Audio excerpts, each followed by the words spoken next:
പരിഹാരത്തിന്റെ അടുത്ത ചോദ്യത്തിലേക്കാണ്. ഡോക്ടറെ, കൂടുതലും ചെറുപ്പക്കാരാണ് ഈ ക്വസ്റ്റ്യൻ ചോദിച്ചേക്കണേ. ടെൻഷനും ആൻസൈറ്റിയും കാരണം അവർക്ക് ജോലിക്ക് പോലും മര്യാദക്ക് ശ്രദ്ധിക്കാൻ പറ്റില്ല എന്നാണ് പറഞ്ഞേക്കണേ. അപ്പൊ നമുക്ക് ആയുർവേദത്തിൽ എന്തെല്ലാം ട്രീറ്റ്മെന്റ് ഉണ്ട് ഇതിന്?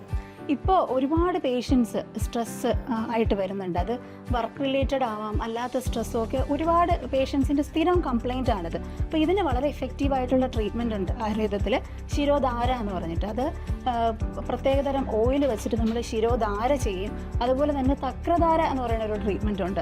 അത് മെഡിക്കേറ്റഡ് ആയിട്ടുള്ള ബട്ടർ മിൽക്ക് വെച്ചിട്ട് ചെയ്യുന്നൊരു ട്രീറ്റ്മെൻറ്റാണ്. പിന്നെ കഷായധാര എന്നൊക്കെ പറഞ്ഞിട്ട് ട്രീറ്റ്മെൻറ്റ്സ് ഉണ്ട്. അപ്പോൾ ഇത് നമ്മുടെ മൈൻഡിനെയും ബോഡിയെയും കൂളാക്കും.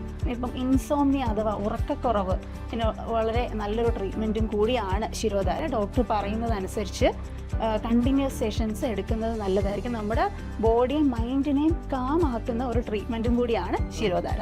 ഓക്കെ ഡോക്ടർ, അപ്പോൾ പരിഹാരത്തിൻ്റെ ആദ്യത്തെ എപ്പിസോഡിലൂടെയും രണ്ടാമത്തെ എപ്പിസോഡിലൂടെയും നിങ്ങൾക്ക് അറിയേണ്ട വിവരങ്ങൾ അറിഞ്ഞു എന്ന് കരുതുന്നു.